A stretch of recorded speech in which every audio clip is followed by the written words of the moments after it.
Kronika hriechu a pokánia. Posledný účet Martina Portáša. Dnešná noc je jasná, mráz kreslí na okná kvety, no v meste Živiec nikto nespí. 2000 ľudí sa dnes prizeralo koncu jednej éry na vrchu Grójec. Moja ruka je ťažká, ale povinnosť kronikára mi nedovolí odložiť pero, kým ten príbeh nebude celý na papieri. Martin Portáš, zvaný Dzigosik, už nie je hrozbou, ale mementom.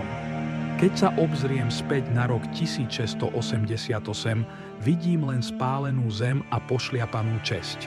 Portáš nebol obyčajný zbojník.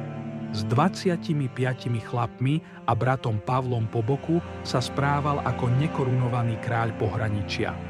Báli sa ho nielen v živieckom panstve, ale aj cezhraničnom Strečnianskom a Budatínskom a nemenej v Tešínsku.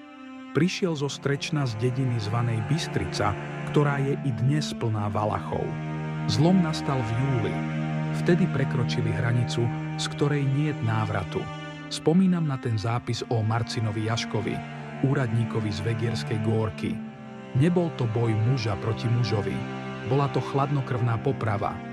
Vliekli ho do krčmy v Rajči a čakali na výkupné. Jeho žena, odvážna to ženská, priniesla hotový poklad 360 dukátov a 470 toliarov. Prevzali zlato, prepočítali ho a napriek tomu Jaška zabili. A čo horšie, tú špinavú prácu zverili Paholkovi, ktorý úradníka sťal tupou sekerou. Tam, pri tej Božej muke v Rajči, Portáš spečatil svoj osud. Porušil slovo a zneúctil život.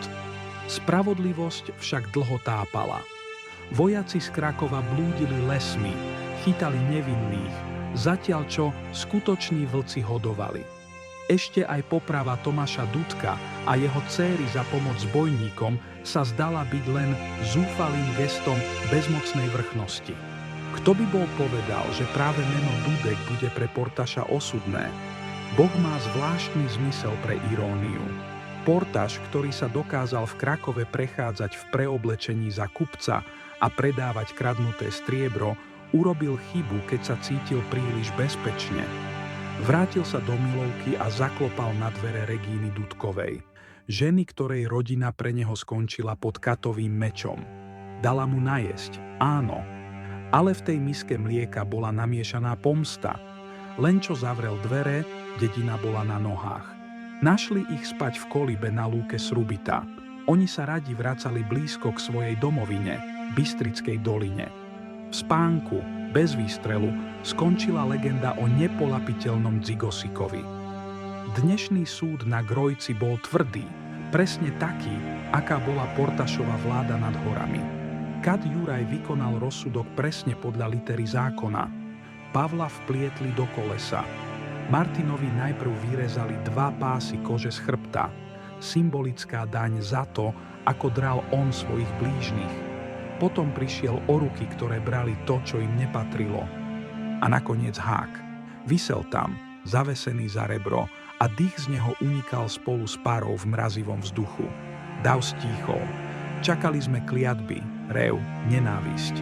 Ale Portáš, ten istý chlap, ktorý bez myhnutia oka poslal na smrť Jaška, sa v poslednej hodine zlomil. Nie strachom, ale pokorou. Všetci sme to počuli. Jeho hlas bol slabý, ale jasný. Prosil, aby ho zapísali do Bratstva svätého Ruženca. Zbojnícky hajtman, vrah a postrach panstva zomieral s modlitbou na perách. Zapísali sme ho. Museli sme. Lebo zákon trestá telo, ale do duše vidí len Boh. Zatváram knihu. Spravodlivosti bolo učinené zadosť. Strach pominul. Ale keď sa pozriem na ten latinský zápis v matrike vedľa mena popraveného, nemôžem sa zbaviť myšlienky, že dnešný deň nebol len o pomste. Bol o tenkej čiare medzi hriechom a vykúpením, po ktorej tu v horách kráčame všetci.